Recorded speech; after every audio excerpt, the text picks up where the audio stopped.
Hello students, start करते हैं हमारा next part of April 2018 botany first, that is taxonomy question paper. ठीक है, तो फर्स्ट यूनिट हम कवर कर चुके थे, जो शॉर्ट क्वेश्चन थे phylogeny, floral, formula, identity and pollinia, इन सब के ऊपर। अब हम आज स्टार्ट करते हैं next unit, that is unit first, describe the role of cytology in taxonomy. तो साइटोलॉजी मीन्स कि आपको बताना है साइटोटैक्सोनॉमी का रिलेशन टैक्सोनॉमी से कैसे है, उसका रोल बताना है। तो जब हम साइटोलॉजी की बात करते हैं तो सबसे पहले आपको डेफिनेशन देनी है कि साइटोलॉजी क्या होती है। Study of chromosome, study of a cell, और we can say that specially the nucleus structure, and in nucleus the chromosome structure study is known as cytology. ठीक है, अब इसका रोल बताने के लिए आपको सबसे पहले क्रोमोसोम के बारे में सारी चीज़ें पता होनी चाहिए कि क्रोमोसोम कैसे कैसे वेरी करता है, क्रोमोसोम के स्ट्रक्चर के बेसिस पर कितना कितना जो डिफरेंस आ जाता है। तो यहाँ पर मेनली हम बात करते हैं क्रोमोसोम का नंबर, क्रोमोसोम का size, chromosome morphology and chromosome का बिहेवियर एट द मेयोसिस्टम। ठीक है, तो क्रोमोसोम का अगर हम साइज नंबर की बात करते हैं तो क्रोमोसोम का जो नंबर है, देखो सबसे पहले हम बात करते हैं कि भाई क्रोमोसोम ही क्यों हम ले रहे हैं, क्योंकि जो क्रोमोसोम होता है जेनेटिक मटेरियल का बना है, और हर पर्सन का, हर प्लांट का केस की बात करो या आप ऑर्गेनिज्म किसी की भी बात करते हो, तो वो जो है कंप्लीट आपका उसी से बना हुआ है, जेनेटिक मटेरियल से, और वो हर पर्सन का डिफरेंट होता है। तो उसके बेसिस पर ही हम यहाँ पर प्लांट को आइडेंटिफाई करते हैं। अब ज़रूरी तो नहीं है ना कि जो भी आप प्लांट देख रहे हो सबका क्रोमोसोम नंबर सेम होगा। कोई भी आप मॉर्फोलॉजी देख रहे हो तो ज़रूरी है सभी की सेम मिलेगी। तो ऐसा तो नहीं होता ना कि बाहर से हम देख रहे हैं कि दोनों कैरेक्टर सिमिलर हैं, लेकिन इंटरनली तो डिफरेंट होगा। इसीलिए हम सेल के इनसाइड के स्ट्रक्चर को स्टडी करते हैं। इनसाइडली हम मेनली क्रोमोसोम के स्ट्रक्चर को स्टडी करते हैं। तो क्रोमोसोम का नंबर अगर हम बात करते हैं तो क्रोमोसोम का जो नंबर है वो एंजियोस्पर्म्स में वेरी करता है फ्रॉम, आप बात कर सकते हो नंबर वेरी करता है फ्रॉम 9। जैसे क्रोमोसोम नंबर की हम बात कर रहे हैं तो क्रोमोसोम नंबर हर स्पीसीज़ के लिए पर्टिकुलर होता है कि किसके अंदर कितना नंबर होना है, वो स्पेसिफिक है। जैसे ह्यूमन बीइंग की बात की जाए तो 46 क्रोमोसोम नंबर फिक्स है।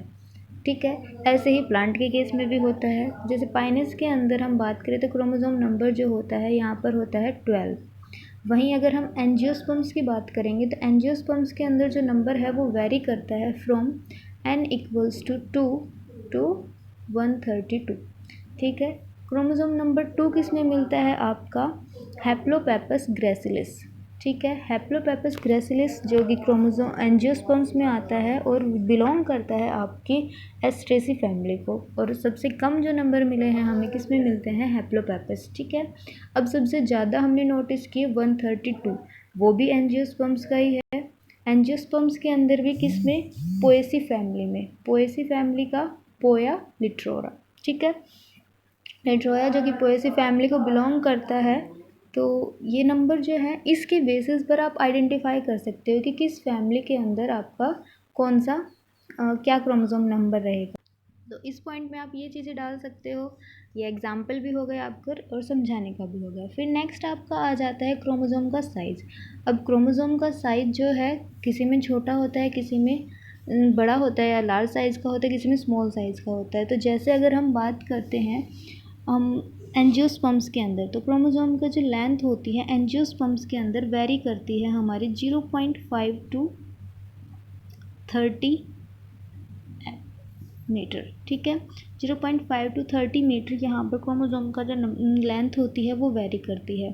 प्लांट मोनोकोटिलिडन्स फैमिली के जो क्रोमोसोम होते हैं, मोनोकोटिलिडन्स प्लांट के अंदर हम बात करें, उनके अंदर हम क्रोमोसोम की बात करें तो वो स्मॉल साइज़ के होते हैं एज़ कम्पेयर टू एंजियोस्पर्म या डाइकोटिलिडन्स। ठीक है, dicotyledon and monocotyledon both are the class of angiosperms.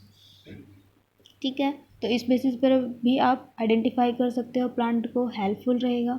Next chromosome की मॉर्फोलॉजी। अब जब क्रोमोसोम की मॉर्फोलॉजी की बात की जाती है तो मेनली हम जो बात करते हैं वो उनके सेंट्रोमियर के बेस पर बात करते हैं। ठीक है, क्रोमोसोम का जो सेंट्रोमियर है उसके बेसिस पर क्रोमोसोम फर्दर आपके 4 टाइप के हैं।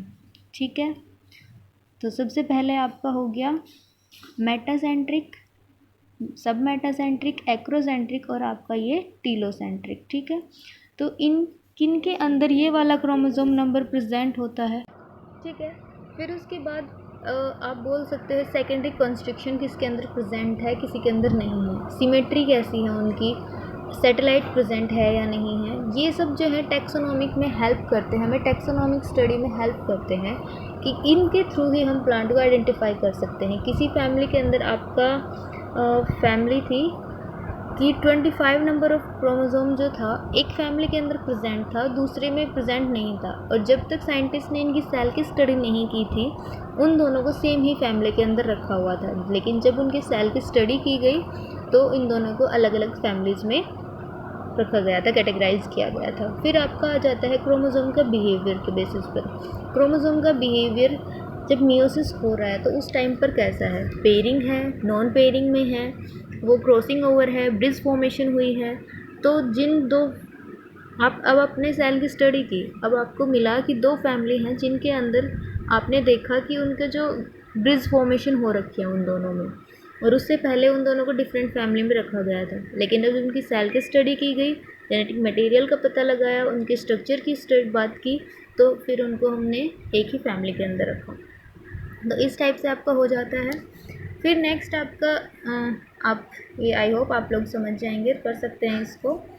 इनमें आप डायग्राम भी बना सकते हैं, क्रोमोसोम के स्ट्रक्चर्स के डायग्राम आप इसमें मेंशन कर सकते हैं, पेयरिंग नॉन पेयरिंग के आप दिखा सकते हैं। फिर आपका नेक्स्ट क्वेश्चन है right short notes on bracketed की।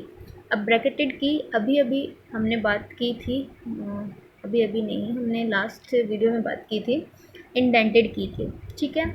इंडेंटेड की जिसके अंदर हमने बताया था कि हम कपलेट चूज़ करते हैं, चॉइसेस होती हैं हमारे पास, उनको हम जो है एक सीक्वेंस में रखते जाते हैं, लेफ़्ट मार्जिन से गैप देते हुए हम कैरेक्टर को, कॉन्ट्राडिक्शनरी कैरेक्टर को रखते हुए जाते हैं, तो स्पेस हम कवर करते हुए जा रहे थे।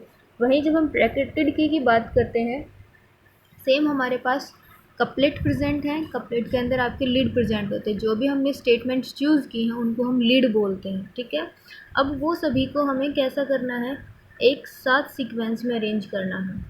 जैसे कि आपने चूज़ किया फ्रूट एज एक्ने, तो यहाँ आपने लिख दिया फ्रूट एज एक्ने। फिर आपका फर्स्ट पॉइंट है जो कि इसका कॉन्ट्राडिक्शनरी, फ्रूट एज फॉलिकल, ठीक है, ये एक्ने, ये एज फॉलिकल। नेक्स्ट आपने पॉइंट चूज़ कर लिया आपका calyx are differentiated from corolla. फिर नेक्स्ट आपका calyx are not differentiated from corolla. Third आपने चूज़ किया कोरोला आर फ्री। फोर्थ आपने चूज़ किया कोरोला आर नॉट फ्री, या फिर आप बोल सकते हो फ्यूज्ड। तो इसमें आपने क्या किया, सारे करेक्टर आप कहाँ रखते जा रहे हो, पैरेलली, 1 1 2 2 3 3, एक साथ आप कॉन्ट्राडिक्शनरी करेक्टर को पैरेलल रखते हुए जा रहे हो, तो इसको हम बोलते हैं ब्रैकेटेड की। वहीं जब इंडेंटेड की बात करते हैं तो क्या रख रहे थे हम, क्या कर रहे थे, फर्स्ट कैरेक्टर हमने यहाँ चूज़ कर लिया फ्रूट एज फॉलिकल, फर्स्ट हमने यहाँ रख दिया। उसके बाद हमने सेकंड पॉइंट हमारा calyx is differentiated from corolla, calyx not differentiated from corolla. फिर हम फिर हमने यहाँ पर पॉइंट रखा हमारा फ्रूट एज फॉलिकल। फिर इसके बाद हम नेक्स्ट पॉइंट हमारा रखते हुए जा रहे हैं corolla are free, corolla are fused. तो इस टाइप से आपका जो है करेक्टर इंडेंटेड में होते हैं, और जब पैरेलल की बात की जाती है, ब्रैकेटेड की बात की जाती है, तो आपके इस पैरेलल वे में आते हैं, ठीक है। फिर आपका नेक्स्ट क्वेश्चन है एडवांटेजेस ऑफ नोमेनक्लेचर। नोमेनक्लेचर के एडवांटेजेस बताने हैं। तो सबसे पहले अगर आपको इसकी खामियां पता है, आपको इसकी कमियां पता है, तो आप इसके एडवांटेजेस अच्छे से बता सकते हो। अब आपको पता है कि जब आप लोकल नेम की बात करते हैं तो लोकल नेम कैसे होते हैं, हर स्पेस के अकॉर्डिंग, हर एरिया के अकॉर्डिंग, इवन एक ही सोसाइटी में भी डिफरेंट जो हैं प्लांट के नाम हो सकते हैं। तो उनसे बचने के लिए नोमेनक्लेचर सबसे बेस्ट है कि एक स्पीसीज़ का एक ही नाम होगा, अब वो चाहे कहीं भी जाओ आपको वही नाम मिलेगा। जैसे आप बात करते हैं मैग्नीफेरा इंडिका, मैंगो है, तो सभी मैग्नीफेरा इंडिका अगर हम नाम यूज़ करेंगे तो क्या होगा कि सभी को आइडेंटिफाई हो जाएगा कि भाई मैंगो की बात की जा रही है। तो नोमेनक्लेचर जो है आपको इसके एडवांटेजेस में यही चीज़ें बतानी हैं कि ये जो है हमें गुमराह होने से बचाता है कि कहीं हम नाम में कन्फ्यूज़न ना हो जाए, कोई कन्फ्यूज़न क्रिएट जो होता है उससे बचाता है। फिर उसके बाद आप बोल सकते हो कि हर स्पीसीज़ का पर्टिकुलर एक ही नाम होता है, ठीक है।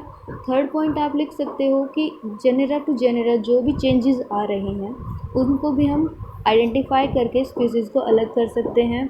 इस तरीके से आप कुछ पॉइंट इसमें ऐड करके अपना क्वेश्चन को कर सकते हैं।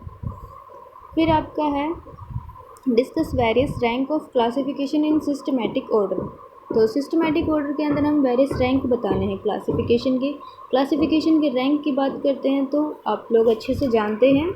सबसे पहले आपका किंगडम, फाइलम और डिवीज़न, प्लांट के केस में डिवीज़न हम ले रहे हैं।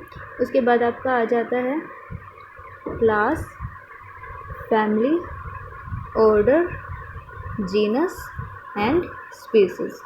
ठीक है, तो इन सब का फिर आप इनकी सफिक्स यूज़ करते जाओ और कौन सा किससे बना हुआ है। सबसे पहले आप स्पीसीज़ की शुरुआत करेंगे कि सर स्पीसीज जो होता है इंटरब्रीडिंग आपके ऑर्गेनिज्म होते हैं which can cross with each other and produce the young ones which can further continue their race. ठीक है, फिर उसके बाद आप बोल सकते हैं कि collection of species is known as genera and genera a group of genera is known as family and then order.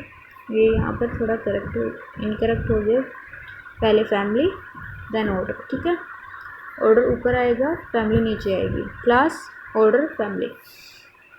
फिर आपका क्लास के बारे में इस तरीके से आप इनके बारे में लिख सकते हो। काफ़ी बार करवा चुकी हूँ तो ये क्वेश्चन हो जाएगा। नेक्स्ट फिर आपका आ जाता है वेरियस टाइप ऑफ इन्फ्लोरेसेंस। और इन्फ्लोरेसेंस पे अभी आपके एक वीडियो बनाई गई थी, उसमें देख लिया होगा आप लोगों ने, नहीं देखा हो तो उसको देख लेना। तो सिंपल इन्फ्लोरेसेंस में आपको रेसिमोज, साइमोज जो हैं उनके सिंपली टाइप बताने हैं, सिंपल कैसे होता है अरेंजमेंट उनका। ठीक है, तो इस टाइप से आप जो है यहाँ पर कंप्लीट कर सकते हैं। आई होप आप लोगों को समझ आ गया होगा। तो सिंपल इन्फ्लोरेसेंस में आपको रेसिमोज एंड साइमोज का बताना है और इस तरीके से आपका जो है क्वेश्चन को अटैम्प्ट करना है। और समझ नहीं आता है तो मेरी लास्ट वीडियो जो मैंने करवाई थी इन्फ्लोरेसेंस से रिलेटेड, उसको आप लोग देख लेना। ठीक है, ओके, बाय बाय।